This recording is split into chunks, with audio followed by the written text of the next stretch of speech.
A questão mais central do Rogers, né, é a questão da tendência atualizante, né? Ou seja, é especificamente a questão da ação, né? Tendência atualizante quer dizer tendência para a ação, né? A ação é um conceito, né, bem tematizado, né, desde Aristóteles, pelo menos, né? E talvez a referência do Rogers fosse bem Aristóteles, apesar dele estar evoluindo, né, para uma perspectiva especificamente fenomenológica da ação. Né? Porque a grande questão da ação, não é uma concepção fenomenológico-existencial da ação. Né?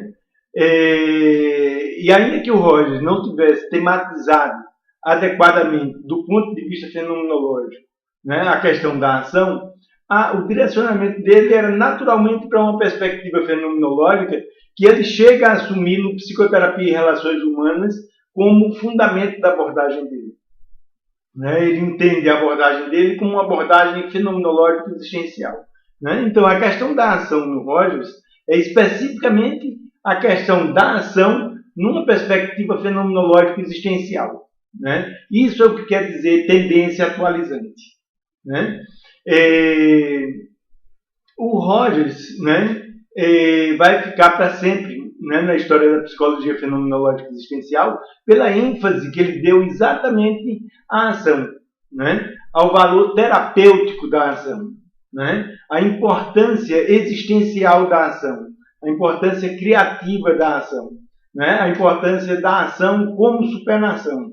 Né? E ele vai entender fundamentalmente que a perspectiva da ação, né, é um elemento central da sua concepção e do seu método, e que ele vai dar o nome de tendência atualizante, quer dizer, implicando naturalmente, né, que a existência é um contínuo processo de vir a ser da ação, ou seja, é um contínuo processo do vir a ser da ação, né? Porque a ação é um contínuo vir a ser. Né?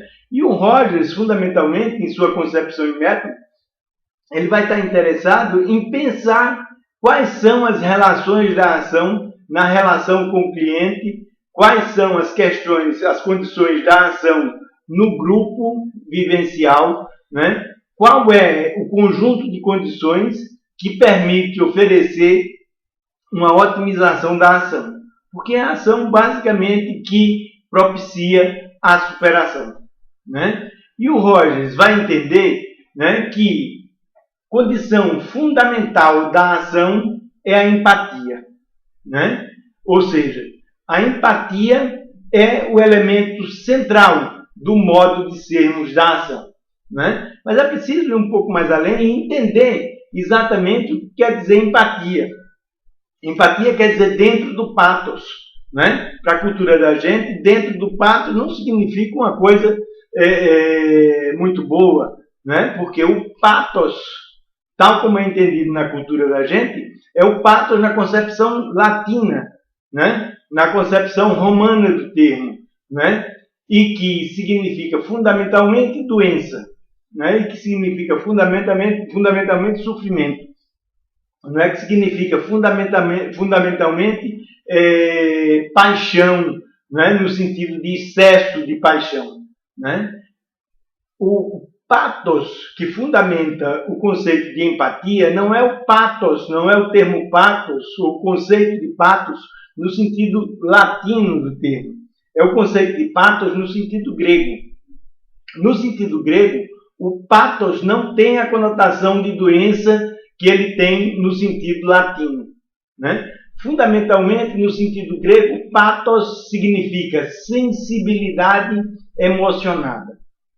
Né? O pathos significa o modo de sermos da sensibilidade emocionada. A momentaneidade instantânea do modo de sermos da sensibilidade emocionada. Esse é o sentido grego de pathos. Né? Que numa acepção contemporânea é exatamente o modo fenomenológico de sermos. Né? O modo fenomenológico existencial de nós sermos, dialógico, hermenêutico, né? O modo fenomenológico existencial de nós sermos é fundamentalmente sensibilidade emocionada, né? O modo fenomenológico de nós sermos é o modo de sermos da sensibilidade e da emoção, né?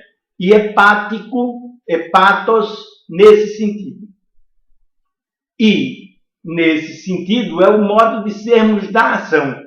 É o modo de sermos em que, própria e especificamente, nós vivemos a ação, o devir da ação, né? Então, quando o Rogers fala de empatia, né, ele quer dizer dentro do pathos, né, mas pathos não no sentido latino da palavra, mas no sentido grego da palavra, né? A empatia é o modo fenomenológico existencial de sermos da sensibilidade emocionada. É o modo vivencial de nós sermos, né? Da sensibilidade emocionada no sentido de sensibilidade que contém a emoção, o modo de sermos da emoção, né? Então, esse é que é o sentido de empatia.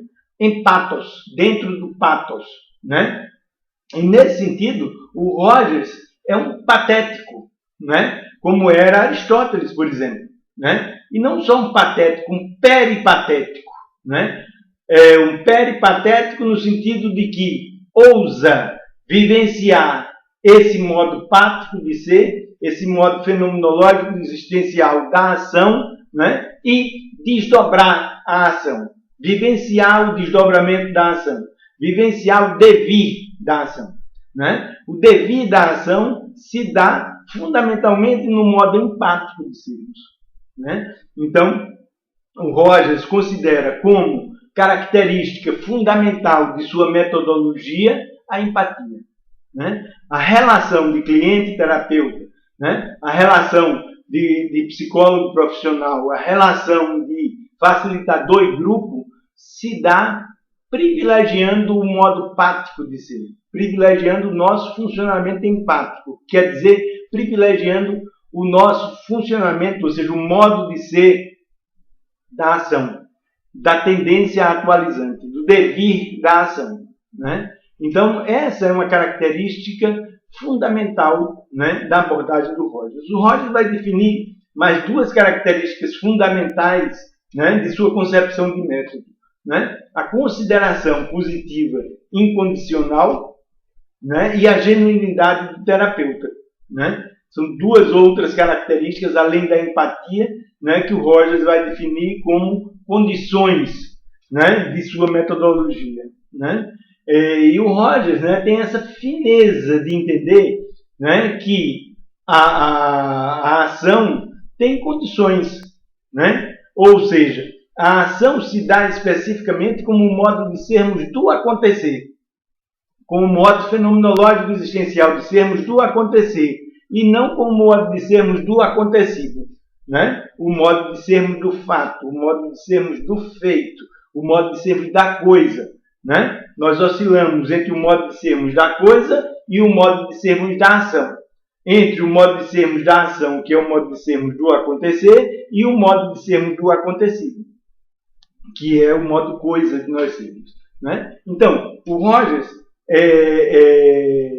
vai entender, né, que a questão fundamental da existência é a ação, né, e que a ação tem como condição específica o modo pático de nós sermos, o modo empático de nós sermos, o modo fenomenológico existencial, né? Dentro dessa perspectiva, o Rogers define as outras duas características de seu método, né, que são a consideração positiva incondicional, né, e a genuinidade do terapeuta, a genuinidade do profissional, né? A genuinidade não significa nada mais, nada menos do que colocar-se também, privilegiar esse modo empático de ser, né? Privilegiar esse modo fenomenológico existencial de nós sermos, que é um contínuo processo de ser outro, porque é o processo da ação, é o processo da atualização.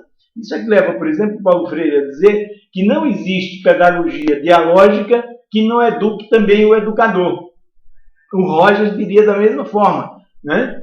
Explicitamente, né? Não existe terapia que não seja terapêutica para o terapeuta também, né? na medida em que ele se coloca no mesmo modo de ser da mudança, da moção, da sensibilidade emocionada, né, que se coloca o cliente, que é o modo fenomenológico existencial, o modo empático de nós sermos, o modo empático de nós sermos. Então, a genuinidade, fundamentalmente, é colocar-se no modo fenomenológico existencial de nós sermos também, privilegiar como elemento metodológico esse modo fenomenológico existencial de nós sermos. Né? Isso aqui é a genuinidade, que, enquanto tal, é uma genuinidade de ser continuamente outro, à medida em que se é continuamente a ação, a atualização de possibilidades, o devir. Né? Um outro elemento que o Rogers coloca como um elemento fundamental de sua metodologia é a consideração positiva incondicional. Né? Frequentemente se mal entende esse conceito como um conceito moral, como uma aceitação moral, né? Como uma consideração moral. Não se trata disso.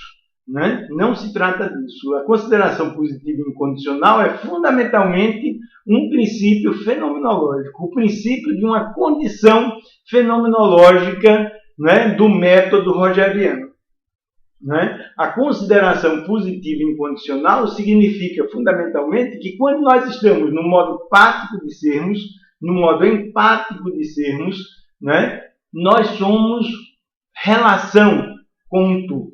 Né? Ou seja, nós somos a vivência, né, de um modo de sermos que se dá como uma dualidade eu-tu. Um tu que pode ser da natureza não humana, um tu que pode ser do interhumano, um tu que pode ser na relação com o sagrado, mas sempre no modo empático de nós sermos, que é o modo dialógico de nós sermos, que é o modo fenomenológico de nós sermos. Né? A vivência, né, se dá como uma dualidade da relação eu-tu, como a dualidade dialógica da relação eu-tu, na qual o eu se remete ao tu como possibilidade e o tu se remete ao eu como possibilidade. E eles criam uma esfera de interação, que é o que o Buber chamava de esfera do entre, a esfera da interação. Quer dizer, na verdade, a ação é uma dualidade dialógica. A ação se dá como uma relação eu-tu, na qual tanto o eu aparece como possibilidade, como o tu aparece como possibilidade, eles se remetem um ao outro reciprocamente de várias formas. Né? Então, a consideração positiva e incondicional quer dizer apenas que o tu é uma alteridade, o tu é uma diferença, né? O tu é uma alteridade radical, né? É uma diferença radical. O tu não está sob meu controle. Né? O tu é um foco autônomo de produção de sentido. Né? E neste sentido, desde que eu admita a relação empática, a relação dialógica, né, eu não posso condicionar o tu. Eu não posso tentar fazer do tu o que eu quero. Porque nesse caso eu sairia imediatamente da relação dialógica, eu sairia imediatamente da relação fenomenológica, eu sairia imediatamente da relação empática. Né? Então, no modo fenomenológico existencial de sermos, no modo dialógico de sermos, né? No modo de sermos da empatia, nós nos relacionamos inevitavelmente com o tu, que está fora de nosso controle, que é um foco autônomo de produção de sentido, né? E que tudo que eu posso fazer com relação a ele é respeitá-lo e me abrir para a dinâmica da interação com ele, com a dinâmica da interação de possibilidades que emergem continuamente, enquanto eu e enquanto tu. Mas a premissa fundamental é que, na empatia, na dialógica, no modo fenomenológico existencial de sermos da ação, eu me relaciono com o tu e eu não posso condicionar esse tu. Eu só posso dedicar a esse tu uma consideração positiva incondicional. Né? Então, pelo que nós vemos, né, o ponto fundamental, né, dos três elementos metódicos do Rogers, a empatia, a consideração positiva e a genuinidade, né, o ponto focal, básico, é a empatia. Porque, na verdade, a empatia é condição da genuinidade, o modo empático de sermos é condição da genuinidade, e o modo empático de sermos é condição da consideração positiva incondicional. Já que a consideração positiva incondicional, né, e a genuinidade ocorrem dentro da empatia, vamos dizer assim, ocorrem no modo fenomenológico existencial de sermos e dialógico da empatia. Né? Então, para haver consideração positiva, para haver genuinidade, é preciso nos situarmos na vivência da empatia, na vivência do modo fenomenológico existencial de sermos. Né? Então, a vivência desse modo fenomenológico existencial dialógico de sermos, né? Que é o modo de sermos da empatia, que é também compreensivo e implicativo, diferente do modo de sermos do acontecido, que é explicativo. Né? Na vivência do modo fenomenológico existencial dialógico de sermos da empatia, nós vivemos necessariamente a ação. Nós vivemos necessariamente a fenomenologia da ação, a gente pode dizer assim, que é a alteração, vamos dizer assim, da tendência atualizante. A tendência atualizante se dá no modo fenomenológico existencial de nós sermos, o Rogers enfatizou isso no Psicoterapia em Relações Humanas, né? A tendência atualizante, a ação, se dá no modo fenomenológico existencial de nós sermos, né? E se dá fundamentalmente como desdobramento de possibilidades. O modo fenomenológico existencial de nós sermos, dialógico, compreensivo e implicativo, é um modo de sermos no qual nós vivemos possibilidades. Nós vivenciamos a força pré-reflexiva, a força fenomenológica que são as possibilidades. A ação nada mais é do que o desdobramento, a experimentação dessas possibilidades. Né? O desdobramento dessas possibilidades, o devir criativo das possibilidades que são forças plásticas, que são forças criativas, o devir do desdobramento das possibilidades é a ação. E é a tendência atualizante, a operação da tendência atualizante. Né? Fundamentalmente, o desdobramento da ação é hermenêutico, no sentido que o Heidegger falava. Né? É hermenêutico no sentido que são possibilidades, são forças que aparecem pré-compreensivamente e que paulatinamente vão se desdobrando, e à medida que se desdobram, se constituem como consciência e se constituem como fenômeno. Né? E se constituem basicamente como forma, como formação, como gestaltificação. Né? Então, o desdobramento dessas forças é hermenêutico porque ele cria formas. A partir de forças pré-compreensivas, esse modo fenomenológico existencial de nós sermos se desdobra, né? As possibilidades do modo fenomenológico existencial de nós sermos se desdobram como ação e formam formas. E isso significa que, como dizia o I Ching, né? Ou como diz o I Ching, do invisível brotam efeitos visíveis. Né? De forças pré-compreensivas brotam formas compreensivas, visíveis. Né? Visíveis como vivência fenomenológica e visíveis como coisas posteriormente ao desdobramento da ação. Né? Então, esse modo empático de sermos, fenomenológico, existencial e dialógico, compreensivo e implicativo da ação, né? Tem características específicas. O modo fenomenológico existencial de sermos tem características específicas. Em primeiro lugar, ele é um modo de sermos do acontecer. Né? Ele é um modo de sermos no qual nós ousamos, nós experimentamos, e, portanto, ele é experimental neste sentido fenomenológico existencial. Nós experimentamos desdobrar a incerteza de possibilidades, né? Mas que são condições da criação e da superação. Né? Então, este modo fenomenológico existencial de sermos é um modo de sermos do acontecer. e não o modo de sermos do acontecido, que é o modo coisa de ser, que faz parte, né, do que nós somos, né, também, né, mas que é ontologicamente secundário, enquanto modo coisa de ser, ao modo de ser do acontecer, ao modo fenomenológico existencial e sermos do acontecer da ação. Então, esse modo de sermos é o modo de sermos do acontecer.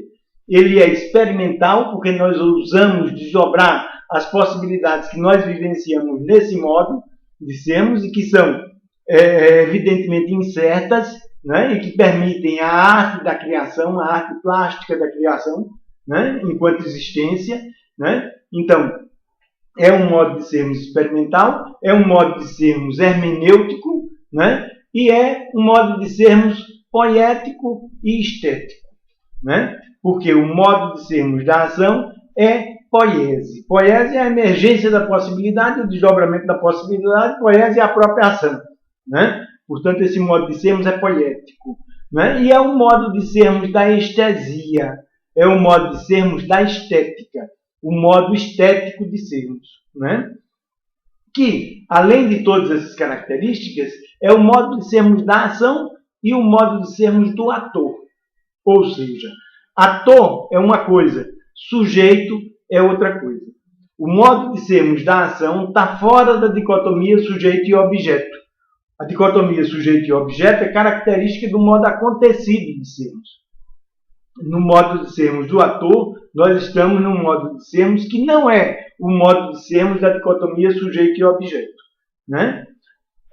Isso quer dizer, fundamentalmente também, né, que o modo de sermos da ação não é o modo teórico de sermos, né? É o modo pré-reflexivo, pré-teórico de sermos. Porque o modo teórico de sermos é o modo de sermos no qual o sujeito contempla um objeto. A teoria é isso, a contemplação de um objeto por um sujeito. Mas o sujeito, enquanto tal, se constitui na ação. Só que, enquanto sujeito, ele é o modo acontecido de sermos. E o objeto que se coloca diante dele também é o modo de sermos do acontecido. Se desdobra como acontecer e, quando se constitui como acontecido, né? Então, o modo de sermos da ação não é o modo de sermos da relação sujeito e objeto, o modo de sermos do ator, que desdobra a tendência atualizante. Não é o modo de sermos do sujeito, né? E, por implicação, não é o modo teórico de sermos, é o modo de sermos da vivência pré-teórica. Enquanto atores, nós não somos espectadores, nós somos inspectadores, né? Nós vivemos a perspectiva do desdobramento de possibilidades, que é a ação, que é a operação da tendência atualizante, né? Então, além de não ser da ordem do modo de sermos da dicotomia sujeito e objeto, o modo de sermos da ação não é o modo teórico de sermos e, como uma outra característica, né, ele está fora da causalidade, né? Como não é o modo de sermos da ação, não é o modo de sermos do sujeito, né, nós estamos fora da relação de causa e efeito, de um sujeito causativo, né? Nós estamos no modo desproposital, no despropósito do modo de sermos do ator. A ação é desproposital, né? A ação é um despropósito, né? Por isso que o modo de sermos da ação, né, fundamentalmente não é da ordem de sermos da causa, da causalidade, né? Em função dessas características, o modo de sermos do ator não é o modo técnico de sermos, né? É um modo hermenêutico e experimental de sermos e não é o modo técnico de sermos, né? Igualmente, o modo de sermos da ação, né, está fora, enquanto o modo de sermos do ator, que não é sujeito, que não é relação sujeito-objeto, né? O modo de sermos do ator, da ação, da operação da tendência atualizante, está fora dos usos, dos úteis e das utilidades. Os usos, os úteis e as utilidades são característicos do modo de ser do sujeito e não do modo de ser do ator, né? Os usos, os úteis e as utilidades são característicos do modo acontecido de sermos, e não do modo fenomenológico, existencial e dialógico, empático, compreensivo e implicativo. Né? O modo de sermos dos usos, né, é o modo de sermos do sujeito que usa objetos. Né? O sujeito enquanto acontecido, os objetos enquanto acontecido, o uso enquanto processo que se dá no modo acontecido de sermos. Né? No modo acontecido de sermos, nós usamos objetos. Nós somos sujeitos que usam objetos. Mas, inclusive, no modo acontecido de sermos, nós não criamos utilidades, usos, objetos úteis. Né? No modo acontecido de sermos, nós apenas usamos. O modo como eles são criados é o modo de sermos do acontecer. O modo de sermos da ação, que é fenomenológico existencial. Né? Então, o modo de sermos dos usos, dos úteis e das utilidades, o modo de sermos da pragmática, o modo pragmático de sermos, o modo prático de sermos, é o modo de sermos do acontecido. Né? Além disso, né, é preciso considerar uma característica fundamental que os expressionistas entendiam muito bem e que influenciaram todo o desenvolvimento da fenomenologia e da psicologia fenomenológica existencial em função dessa constatação. O modo de sermos do acontecer é o modo de sermos do possível. A ação é o desdobramento da possibilidade, é o desdobramento do possível. É o modo de sermos da possibilidade. Não é o modo de sermos da realidade. A realidade é o modo acontecido de sermos. Né? Então, enquanto modo acontecido de sermos, a realidade, né, foi a adoção pelo rei desse modo acontecido. Então, enquanto o rei utiliza o modo acontecido de sermos como modo de ser real, aí se constitui a realidade. Mas a realidade é apenas um modo acontecido de sermos. O modo de sermos do acontecer não é o modo de sermos da realidade, é o modo de sermos da possibilidade. Então, o modo de sermos da ação, o modo fenomenológico existencial de sermos da ação, né? O modo de sermos da operação da tendência atualizante, é hermenêutico, é experimental, é compreensivo, é implicativo, é dialógico, né? E além de tudo isso, não é o modo de sermos do sujeito. Quando nós estamos no modo de sermos da ação, do desdobramento da ação, nós somos atores, nós não somos sujeitos. Ator é diferente de sujeito. Né? Então, o modo de sermos da ação não é o modo de sermos da relação sujeito-objeto. Não é o modo de sermos da causalidade. É um modo de sermos desproposital. Além de não ser um modo teórico de sermos, não é um modo técnico de sermos e não é um modo prático de sermos, porque está fora também da utilidade. É um modo de sermos que está fora da utilidade. O modo fenomenológico de sermos da ação, o modo fenomenológico existencial de sermos do ator, não é o modo de sermos da dicotomia sujeito-objeto, não é o modo de sermos teórico, é o modo pré-teórico de sermos, não é o modo de sermos da causalidade, não é o modo técnico de sermos, não é o modo de sermos da utilidade, dos úteis e das utilidades, por isso não é o modo pragmático de sermos. O modo pragmático de sermos é o modo de sermos da utilidade, que é o modo acontecido de sermos, né? E o modo fenomenológico existencial da ação não é o modo de sermos da realidade. Porque a realidade é apenas o modo acontecido de sermos. E o modo fenomenológico existencial de sermos, enquanto modo de sermos da possibilidade, é o modo de sermos empático, dialógico, fenomenológico existencial, compreensivo e implicativo da ação, do desdobramento da ação, da operação da tendência.